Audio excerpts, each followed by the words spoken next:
Early morning light filled the hospital room, softly enveloping the three women who stood guard by the man's bed. He lay silent, his once muscular body now emaciated from pain, eaten away from the inside by cancer. A petite brunette in her 40s pressed the man's hand to her cheek. Shoulder-length curly hair hid her beautiful tear-stained face. Next to her sat her copy, a woman of about 25. On the other side of the bed sat a 30-year-old, tall, attractive blonde woman with the same facial features as the man lying in the bed. She lovingly and carefully wiped her father's now bald head.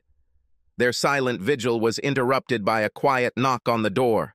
A tall, blonde man poked his head inside. "Little sister, is he awakey?" he asked the blonde in a whisper. "Not now, Tim," Angie replied. "He only wakes up for a short time. The morphine continues to put him to sleep. Molly," he said softly, turning to the older brunette, "can we come in?" She looked up at him, smiled faintly, and nodded. He stepped back and opened the door. A very attractive woman of about 50 shyly entered the room. Her long hair, a thick mixture of blonde and silver strands, flowed freely over her shoulders. Even at her age, she still had a body that would be the envy of women 20 years younger. "Molly," she greeted softly. "Gwen, please come in." Angie stood up and looked at Molly. Molly smiled encouragingly and nodded. The young blonde turned to her guest again. "I think you can sit here, Mom." "Thank you, Angie." What followed was a chess game between people. Each move of one of the human chess pieces caused the move of another piece. Every advance towards the king led to a counter-counter move to protect him. Finally, silence reigned in the room. Gwen was now sitting on the other side of the bed from Molly and her daughter, Jessica. Angie moved to a chair in one corner, and Tim sat on a chair in the other corner. "Thank you for letting me come today," Gwen said quietly. "When the kids told me that Joe was going to spend the rest of his time at home, I was forced to ask to see him." "It was the right decision," Molly answered wearily. "I discussed this with Joe, and he agreed. He doesn't need visitors once we get him home today, so I'm glad you were able to come before he was discharged." He groaned softly as his eyes slowly opened. Eyes that had not looked at each other for over 10 years now met. "Gwen?" he whispered quietly. "I'm here, Joe," she whispered. "Where is Molly?" "I'm here, honey," his wife said tenderly, stroking his hand. He smiled faintly, looking into his wife's soft brown eyes. Looking around the room, he noticed everyone present. "We gathered here today," he chuckled, hearing several chuckles. Closing his eyes, he took a deep breath. He cleared his throat and stared at his ex-wife. "Okay, Gwen," he said weakly. "Say what you need to say. Sorry if I doze off. I can't. Stay conscious." "I understand, Joe," Gwen said. "I'll be brief, but if you fall asleep, please don't worry. Most of what I have to say applies to our children anyway." He nodded, and she took a deep breath. "Joe, I just wanted to say goodbye to you." It was already said, 10 years ago. "Yes," she said with a slight tremble in her voice. "I remember. But when I heard that you were dying, I realized that I still needed to tell you something." "Forgive me," she whispered tensely. "Please, Joe, tell me you forgive me." They looked at each other in silence for a minute before Joe sighed. "You are forgiven," he said softly. Gwen leaned back, clearly surprised by his answer. "Just?" she asked. He snorted. "No, not just like that. It took years to say it and mean it. Molly was the key." He winced in pain and let out a muffled groan. He reached out and pressed the button on the morphine drip. After a few seconds, his breathing deepened and his face visibly relaxed. A few minutes later, he was already asleep. "I'm so sorry, Gwen," Molly said softly. "He'll be gone for a while. I know this probably isn't what you were hoping for." Gwen shook her head. "Actually, it was more than I could have hoped for. I could only dream that he would say that he forgave me. I know I have you to thank for this." "No," Molly said softly, shaking her head. I could never convince Joe to do something he really doesn't want to do. Oh, I know that he will do for me what he prefers not to do, but he will never do what he does not consider right. Well, I'm still grateful that he found someone like you after I lost his love. You didn't lose his love, Mom, Angie hissed. You threw it away? I know, Angie, Gwen answered sadly, and I will regret it for the rest of my days. You also regret it, don't you? Angie snorted and then sat silently, pursing her lips, looking as if she had eaten a lemon. My soul, we all regret things we wish we hadn't done, or things we hoped would have turned out differently. Some of this was beyond our control, and some of it we brought upon ourselves. My biggest regret is that I allowed myself to go crazy during those months. Don't try to make excuses, Angie snapped. No, I didn't say that I am not responsible for my actions, only that at that time my thinking was greatly distorted. A lot was happening then. I doubt you or Tim were aware. I know that neither your father nor I ever told you the details of everything that happened. Joe decided not to do it because he believed that I betrayed him, and not you too, since you were both already out of the house. I never told you about this because, well, because it would have made you hate me, even more than you already do. I don't hate you, Mom, Angie said coldly. I hate what you did, not you. However, I will never sit quietly and listen to someone minimize the extent of the destruction and pain that your betrayal has caused. Angie, Tim, please believe me when I say that. I never thought about how much pain caused my actions. How could you not think, Mom? Tim said calmly from his seat. You should have known that your father's betrayal would hurt him. You and our family meant the world to him. Gwen nodded. You're right. I knew what I was doing was wrong, but I ignored the possible consequences. When I allowed myself to think, I immediately realized the danger I was putting my marriage in. Unfortunately, this realization only came when I was already involved in the affair. By then, it was already too late. During the divorce, everyone asked me why I did such a terrible thing. I wish I had a better explanation than the lame excuses I came up with back then. I've had 10 years to analyze my actions, and I believe I now have a better understanding of what happened. It's not an excuse, she said, looking coldly at her daughter. It's just an explanation of how it happened. Until now, I didn't want to admit the reasons because they made me look as selfish and superficial as I was. Simply put, several things happened simultaneously that gave me the opportunity to change Joe, and I arrogantly and foolishly went for it. Gwen, Molly said softly, you are a very beautiful woman. I'm sure that throughout the years of your marriage, you have had many opportunities to break your marital vows. Gwen smiled faintly at her ex-husband's wife. Thanks. And you're right. I've had a lot of opportunities, but not like this. Joe started traveling again after he got a big contract. I knew he took it to help pay for Angie and Tim's college. We discussed it and agreed. It was only for 6 months, but it affected me worse than I could have imagined. When he traveled early in our marriage, I had children to help me cope. Now that they were both in college, I was left alone. I felt so old and lonely. Then at work, a young, handsome man started stalking me. I understood that Douglas was only doing this for sex, but when you get the attention of a beautiful, rising corporate star, it's very flattering. Angie snorted as a pained expression of disappointment appeared on Tim's face. Gwen quickly continued. Like I said, she said calmly, looking at her children, I was arrogant and selfish. I know this doesn't justify what I did, but I hope you can understand how I allowed it to happen. I want you to know that this was never anything that your father did or didn't do. It was my fears and then my ego that opened the door. I never stopped loving him, even during the affair. How can you say that, Mom? Angie grinned. You slept with another man. I know you don't believe it, but it's true. The problem wasn't that I didn't love your father. I loved him. The problem is that I loved myself more. During this time, I put my needs and desires above the needs of my family and your father. For 4 months, I used my feelings of unhappiness to justify betraying my marital vows. When I finally came to my senses, I ended the affair. But the seeds of destruction had already been sown. I hoped that I could come to terms with this and spare your father the pain he would feel when he learned that his wife was a cheating slut. I knew there was a high chance that he would divorce me if he found out." "Then why did you tell him, Mom?" Tim said sadly. "Was it just to ease your guilt?" Angie intervened. "No, honey, that was not the only reason. Yes, my guilt was eating me alive. I knew that your father might have noticed that after that contract, everything had changed. That year after my affair, things between us were so tense at times.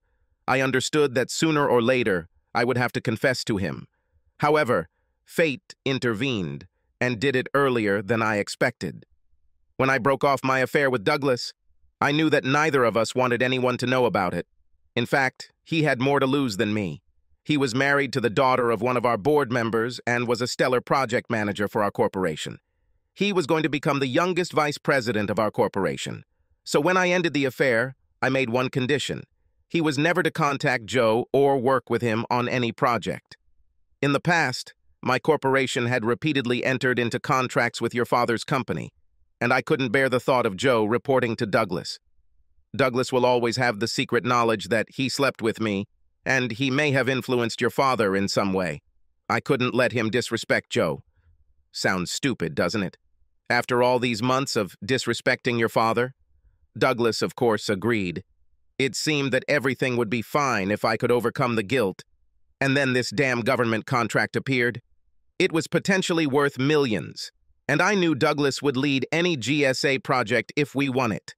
I also knew that Joe's company would be deeply involved in this project. After we won the tender, my fears were justified. It was announced that Joe would lead the engineering team that was integral to the project. Of course, he will report to the project manager, Douglas. I met with Douglas and reminded him of our agreement, but he told me that business is business and refused to step aside. I think he didn't believe that I would carry out my threat. He was wrong. Gwen paused and took a deep breath. The tears streaming down her face showed the pain the memories caused. Your father reacted to my confession as I expected. He sat stoically and listened, asking several clarifying questions. I saw how he collected the necessary information before making a decision. When I saw a tear running down his cheek, I realized that everything would end badly for us. The next day, he excluded himself from the team. I don't know if he was trying to take the right path and protect the interests of his company, or if he suspected what would happen when he left. Either way, things couldn't have worked out better for your father as all hell broke loose.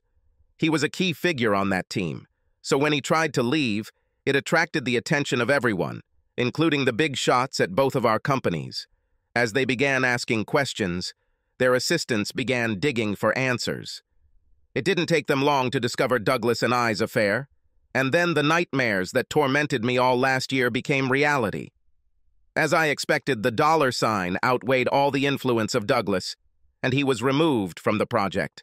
However, this benefited Joe and his company. The awkwardness of the situation prompted my corporate management to offer his company a larger percentage of the contract profits, and he ended up getting a promotion. Things weren't going so well for Douglas and me. "What did you expect?" Tim commented coldly. "I didn't expect it, darling," Gwen said softly. "Not even then." The shame of her confession was etched onto her usually beautiful face. It was obvious that she had been carrying this burden for many years. I couldn't even imagine how bad it would be. Douglas and I tried to find other jobs, but found that we were effectively blacklisted. Apparently, Douglas's father-in-law took the shame of his family and daughter very seriously.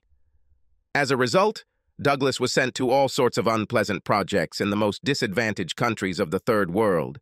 After spending several years jumping from one armpit of the world to another, he finally gave up.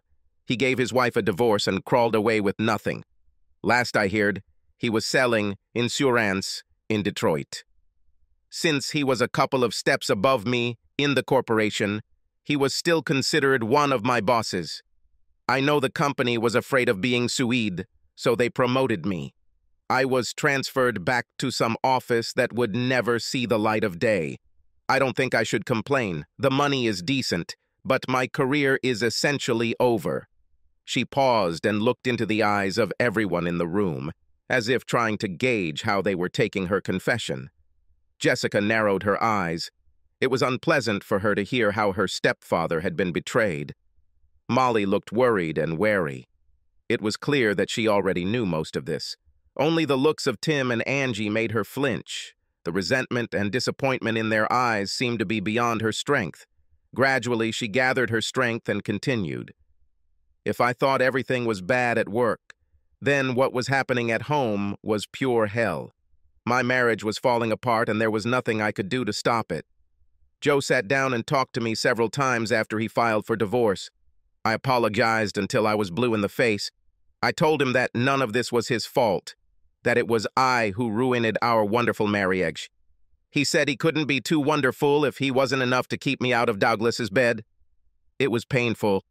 I understood why he was bitter and why he said it, but it still hurt. Joe asked me why I cheated. My response was simply a string of excuses. After that, he stopped all communication with me. At first, I was angry and upset. I was angry at myself for bringing all of this down on us, and I was disappointed in Joe for not trying to help save the marriage." "Oh, please, Mom," Angie growled. "If Dad cheated on you, would you forgive him and fight for your marriage?" Gwen shook her head slowly and smiled sadly. "We both know the answer to this question, my dear. I would have been much more vindictive and tried to hurt him much more than your father did. Angie, I said I was disappointed, but not because I didn't understand why he reacted the way he did. I didn't really blame him. I was angry because I saw our 20-year marriage going downhill. I knew I had pulled the plug, but I was furious that I couldn't stop it. Only Joe had the opportunity to save him, and he chose not to. You know, if he really wanted to make my life hell, he would have taken me back. There were several sighs. You always knew how to choose words, didn't you, Mom?" Angie grinned. "That's not what I meant. And you know it, Angie," she said, tears in her eyes. "What do you mean, Mom?" Tim asked softly, standing behind her. "I would do anything to show your father how sorry I am for ruining us. I would humiliate myself to the point of disgracing the old Tijuana whore if only he could find a way to love me again." But that evening, when I told him about my betrayal, I realized that this would never happen. Even through my tears, I saw how deeply I had hurt the man I claimed to love. I swear I saw his love for me die right before my eyes. Our marriage was over. I saw it in his eyes. "He had to move on, Mom," Tim said softly. "We all did it." "Yes, I know. I also know that I still have some difficulties. You children helped me a lot with this. Oh, I know that at first you were angry with me. No, more like furious. You had every right to do this, but you did not abandon me. I'm not sure I could survive it. I'm grateful to Joe that he didn't turn you against me." "Father would never do that," Tim said calmly. "No," Gwen said, shaking her head. "No, it wouldn't be him." She smiled sadly at her son and then turned to Molly. "Did you know that I was praying that I could somehow get my marriage back? I begged and begged God to somehow change Joe's heart and mind and give me another chance. I know I didn't deserve it, but I wanted it. I clung to this dream for more than a year. Then Angie told me that he started dating you seriously, Molly. It was then that I realized that my prayers would not be answered. Only after you and Joe got married did I seriously try to get my life together. I started dating again, and that's when I learned what kind of marriage I had before I ended it. We had something very good, but I forgot how special he was. But I was reminded of this when I started dating again, God. How I was reminded. I dated quite a bit, but it always led to me comparing him to Joe, and it didn't last long after that. There is a special intimacy between lovers that comes only with time. Only someone who has made love to you many times already knows when you want to be taken by force, with unbridled passion, and when just gentle caresses and a soft kiss will bring you to the limit. You can't imagine how humiliating it is to realize that just because you want your lover to know these things, it won't happen. And not because he doesn't want to, but because he doesn't know you and your body well enough to understand what brings you the most satisfaction at the moment. My nightmare was the realization that I was the reason that these things disappeared. Because of my actions, every romantic relationship I now had was forced to start from scratch. Oh, there have been a few relationships that have seemed promising over the years. 2 of them even ended in proposals, but I rejected both of them. Why? Molly asked, with concern on her face. Why didn't I agree? Gwen took a deep breath. Well, it's a little difficult. One of the reasons was that I still loved my ex-husband. Mother, Angie grumbled. No, Gwen snapped. You can't tell me what I already know very well. There's nothing you can say that I haven't heard and said to myself 1,000,000 times. None of you can tell me how I feel. I love your father and always will. I know it won't change anything, but I will always feel guilty for what I did. I'm learning to live with these feelings and move on. In some ways I succeeded, but in other areas, I was still stuck. Angie, honey, Molly said softly, trying to calm the situation. It's okay, I'm not jealous. I know how much your dad loves me. Gwen winced slightly. I know that too, Molly, Gwen continued, calming herself. That's why I felt I could make such a statement. I know that his love will remain with you forever. I admit that I am jealous of this, but it was my own doing. Please, I don't want anyone to think that my feelings for Joe were the reason I turned down those marriage proposals. Everything is much deeper. Like everyone here, I wondered. If I truly loved my husband, as I said, then how could I betray him like that? I wish I had an answer I could live with. So, I compared my love for potential suitors to my love for Joe. And since my feelings for each of them were not as strong as for him, I had a problem. If I couldn't be faithful to Joe, how could I promise loyalty to either of them? I cared enough about them to say no to every single one of them. This was the right decision at the time, as it would have been unfair to them. I'm really sorry, Molly said softly. I'm sorry you're going through this. Gwen smiled sadly. It's easy to see why Joe fell in love with you, Molly, she said sadly. You are beautiful both outside and inside. Thank you, but please, Molly said with concern, don't make some kind of saint out of me. I have my regrets, Gwen. Most of them relate to my first marriage, but one in particular relates to Joe. Mother? Asked a worried Jessica. No, it wasn't something terrible, but I'm ashamed of it. Since Gwen speaks so boldly about her regrets, I will try to follow her example. It happened a few months after Joe and I started dating. Our dates were pretty hot and heavy, but we weren't, we weren't. Molly paused, her face contorting as she tried to find the right words. Having sex, Jessica said, smiling. You mean deal with freaks? Angie added with a chuckle. Hide the sausage. Fool around. Girls, Molly gasped. Knock boots? Jessica howled. Hit. Make children? Girls, Molly snapped, her face turning bright red. Tim laughed along with the girls, and Gwen quietly tried to hide her expression of pain. What I wanted to say, Molly said, trying to regain her composure, is that Joe and I haven't had intimacy yet.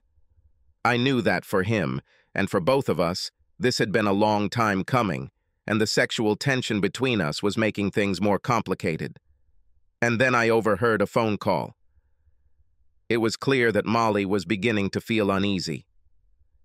Taking a deep breath, she continued. I heard Joe talking to someone. At first I thought it was you, Angie. But now I realize I don't know who it was. But whoever it was, Joe was talking about a possible reconciliation with Gwen. I knew I loved Joe, but I was still very scared after the disaster of my first marriage. Even though my first husband left us 9 years ago, I have never let a man as close to me as Joe. I knew that he was a good person, that he would be a good father and a wonderful husband. So I decided that he was mine. That week, I shamelessly attacked him, trying to capture him and keep his attention only on me. In short, I seduced him. Mom, Jessica said, smiling. I highly doubt it took much seduction to get my father's attention. I mean, damn it. Every time I saw you two, you kept touching each other. Seriously, Molly, Angie added. It seems like Daddy could never keep his hands off you. Your father was always very affectionate, Molly answered. Jessica snorted, and Angie and Tim smiled. Is affectionate another word for excited? Jessica grinned. Jess, Molly scolded.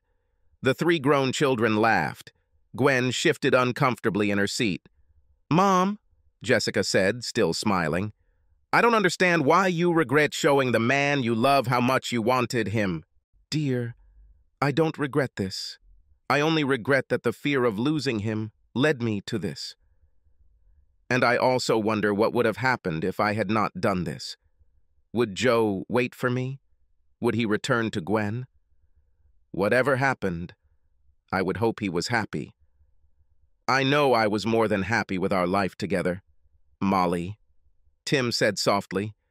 Dad always said that you and Jess saved him. Molly nodded and laughed softly. I know that's true, she said warmly, but in fact he saved us too. After my ex left, I had serious trust issues. I dated on and off for almost 10 years, but these problems kept getting in my way. It was difficult for me to believe that a man needed me not only for sex, and then Joe dispelled these misconceptions. Well, Jess grinned, looking at her grinning stepsister. What? Molly asked, confusion written all over her face. Of course, Dad wanted more from you than just sex? Of course I did, honey. Oh God. Tim, Angie, and Jess laughed as they watched Molly's face turn bright red again. Jessica Patterson, behave, she answered, holding back a she smile. Your father's love was much more than just that. He is a good man and a wonderful father. Even when he first got sick, he still took care of us. I couldn't have prayed for a better, more loving husband. He has made the last 8 years happier than I could have ever imagined. I never thought Joe would seriously consider reconciling with me, Gwen said quietly. I wonder who he could talk to about something so personal. Well, since today is apparently Jerry Springer Family Confession Day, Angie said sarcastically, it was probably me. My dad and I had several conversations on this topic. I had no idea that you were so involved in his decisions at the time, Molly said softly. Angie sighed, looked at Jess, then back at Molly. More than you can imagine, Angie answered calmly. I knew that Dad was at a crossroads then, live in the past or move forward. He said he was falling in love with you, Molly, and if he didn't break up with you, he might ask you to marry him. He said that he still had feelings for his mother. He told me that you can't be married to someone for that long and not have feelings for her. I asked him about these feelings. He said that if before it was almost pure love, now it is a mixture of love and hatred, anger and bitterness, fatigue and despair. He was unsure whether to go back and try to deal with these feelings or start over. Naturally, since I was trying to set him up with Molly, I pushed him into it. Have you tried to set him up with other women? Gwen said sadly. I didn't think you hated me so much. Mom, like I said, I don't hate you, but it wasn't about you. It was about Dad. I saw what your betrayal did to him. It almost killed him. On the outside, he might appear strong and calm, but on the inside, he was bleeding. I stayed with him that summer after you told him about your affair. It was a month after your confession and all hell broke loose. I can't tell you how many times I went up to his room to check on him and heard him cry. He didn't cry in front of me, but when he was alone in his room, he gave vent to pain. I sat quietly outside his door in the corridor and cried with him. Tears filled Gwen's eyes, and she slowly shook her head. I never knew, she said quietly. I knew I hurt him, but I never saw any signs of his pain other than his occasional outbursts of anger. That's because he didn't want you to see it. He didn't want you to feel the satisfaction of knowing how much you hurt him. I never wanted to hurt him like that. I was selfish and focused entirely on what I wanted and needed, but I didn't maliciously try to hurt your father. Whether you did it intentionally or just out of your stupidity doesn't really matter, Mom. The fact is that you did it. So when he was faced with a choice, go back to the wife who cheated on him and poisoned years of good memories, or start over with a woman who loved him and would never cheat on him. I insisted on the latter. We all know it would take months or years of working on trust issues before he could relax and be happy with you again, Mom. So hell yeah, I insisted he start over with Molly. I actually regret a little that I manipulated him, and I even somehow feel bad that I had a hand in ensuring that you two were no longer together. But to be honest, Mom, it wasn't about you anymore. It was about my father's happiness, and I believed and still believe that he was happier with Molly than going back and trying to overcome all this nonsense of rebuilding his marriage with you. Angie, I had no idea you played the role of matchmaker so well, Molly interjected gently. I'm torn between scolding you and hugging you and thanking you. Well, Jessica chimed in, she didn't do it all alone. I have my own confession to add to all this. Jess? Molly asked in surprise. Mom, you know that I met Angie in college. She was a senior who studied with me in my first year. We became friends, and it didn't hurt that she had a cute little brother a couple of years older than me. She looked at Tim and smiled sadly, and then turned back to her mother.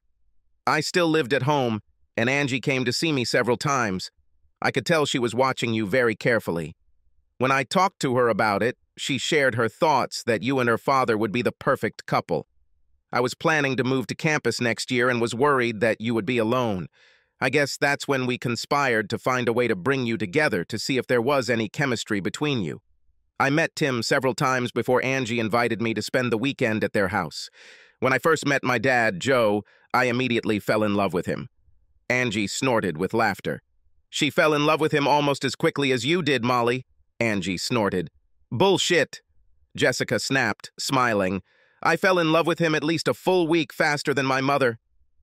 It took her so long to pull her head out of her ass and accept the fact that she loved him too.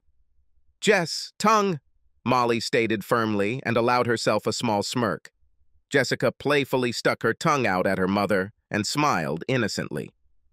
In general, since I was hooked, we began to plan how to bring you together. Angie came up with the idea to invite you and me over for the weekend. I'm sorry to say that to cover up our plan, we used the story that I loved Tim very much and wanted to introduce my mother to him. Jessica turned to Tim. Sorry, Tim. I don't think I ever apologized to you for making it seem like I took us more seriously than I actually did. You were a great guy when we were dating, and I was obviously very attracted to you, but you weren't in love with me, I know, Tim intervened. At first I couldn't understand what was happening. I knew that I liked you more than you liked me, but that first visit to my home was a surprise to me. Then, when I saw you with your father, I became even more confused. I won't say that a guy's ego doesn't suffer when his girlfriend falls in love with his father more than with him, but after your next visit with your mother, I finally understood everything. Until this moment, I was afraid that I had fallen in love with a girl with serious problems with her own father. Well, Jessica laughed. Probably, in some sense, it is. I don't know many 19-year-olds who change their last name when their mother remarries. Even though we had never lived under the same roof before, he was more of a father to me than any other man. Well, Tim chuckled, after I saw your mother and watched your father's reaction to her and you, it became quite obvious. I had already forgotten how long it had been since I had seen him smile and laugh like that. The silence in the room was filled with both smiles of memories and anxious regrets. Well, Tim said quietly, since everyone else has admitted to some deep, dark secret, I guess it's my turn now. When all eyes turned to him, Tim cleared his throat. I just wanted to let you know that you'll probably read something in the newspapers next week that might upset you. And yes, it's true. I am the lost Kardashian sister, and I recently got engaged to Caitlyn Marie Jenner.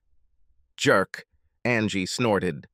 The room was filled with sporadic laughter, a stark contrast to the previous mood. Just like his father, Gwen and Molly said at the same time. Both women looked at each other in surprise before Tim intervened again. Thank you, he said, smiling warmly. I couldn't think of a better compliment. The room's giggles gradually died down, and an awkward silence reigned before Gwen stood up gracefully. Molly? She smiled sadly. Thank you again for letting me come here today. I'm still trying to move on with my life. This meeting was a big step for me. Thank you for allowing it to happen. You're welcome, Gwen, and I hope you can move on and have a wonderful life. It was mostly Joe's decision, although we both felt something good could come out of it. If he didn't think so, I wouldn't agree. I won't let anyone hurt my husband. I wish, Gwen whispered, I wish I could be as passionately devoted. She looked at her son. Tim, will you take me to the hotel? He nodded and gathered his things. Gwen looked back at the frail man sleeping on the bed. Molly, please tell Joe he's in my prayers, just like you and Jessica. I'll pass it on, and thank you. Gwen turned and slowly walked out of the room.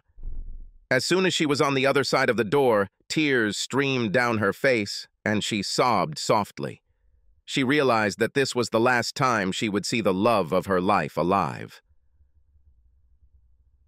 2.5 weeks later, Joseph Randall Patterson, 53, died. He died in his sleep, at home, surrounded by his loving family. The funeral service was bittersweet. Molly sat between Jessica and Angie in the front row. To the surprise of some in attendance, Gwen also sat in the front row between Angie and Tim. After the service, friends and family offered their condolences and then left for a family reception. All 3 grown children now surrounded Molly as she stood outside the limousine. Molly, Angie said tenderly, I want to thank you again. I never thought I'd see Dad smile again after the divorce, but you and Jess brought that back into his life. You reminded him that he could love again, and there was no doubt that he loved you both. Molly reached out and gently took her hand. Never forget how much he loved you and Tim. He was always so proud of you both. We know, Tim said, smiling sadly, but divorces make them hard for everyone. Even though Angie and I had already left home, their divorce was difficult for us. We wanted to be close to Dad because he was so hurt and angry, but we couldn't be there every day. We are so grateful that he found you. Angie and I also want to thank you for the way you treated your mom these past few weeks. You allowed her to say goodbye to her dad and be a part of celebrating his life today. Not many people would allow their ex-spouse to do this. Oh, honey, your father and I knew this was important to Angie and you, as well as your mother. It means more than you think, Angie added softly. When Dad fell in love with you, he was able to move on with his life, but Mom couldn't. I hope that you and Dad letting her say goodbye will help her. Molly, not only did you give my dad a new lease of life, but you may have enabled my mom to do the same.